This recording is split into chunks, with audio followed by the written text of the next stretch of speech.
Obingelela la uDr Mkhozi Sipiliyoni wakamzobe. Namhlanje ngifuna ukukhuluma ngokugeza umuntu. Masigeza umuntu sike simgezela ukuthi ufuna umsebenzi, ungafuni umsebenzi, it's either ungcolile kodwa ufuna into ezogeza ngayo.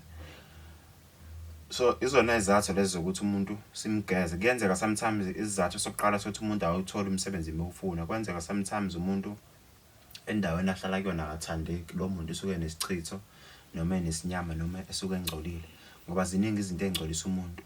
Kuyenzeka uhambe thothi uzongena emzini nomuntu kanti ukhona into esuzoyeqa ebibekelwe omunye umuntu ayi wena usungcolile lapho. So masigeza umuntu bekhathi sigeza qala nawo umuthi. Lo muthi lo uzofika uqume ngawo for 3 days, but before uqume kunomuthi engizokunikeza wona. Uma ungekwazi ukusebenzisa umuthi oncinzayo ungangifonela because kufanele ngikunikeze lo muthi, kuyaphoqa ukuthi ngikunikeze wona. Uzokuncinza but not too much. Uzoqala ugeze ngawo bese uqhuma ngalo muthi for 3 days. After 3 days masuqhumile usuthatha lo muthi ke lo uyageza ngawo. Uma ugeza ngalo muthi ufaka u2 endishini. Uma uzobafakela u2 endishini uyashukuza ubika yonke into oyifunayo.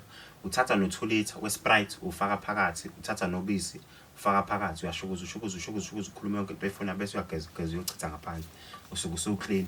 But umuntu othi ufuna umsebenzi, yo umuntu onesitifiketi sokuba i-teaching noma umuntu ofuna umsebenzi mhlawumbe ukuba i-nursing akawuthola umsebenzi, lo muntu lo efanele sihlale phansi simnikeze izinto ezithafu, simphahlisa negobongo, adle umuthi kuze kuphele 10 days.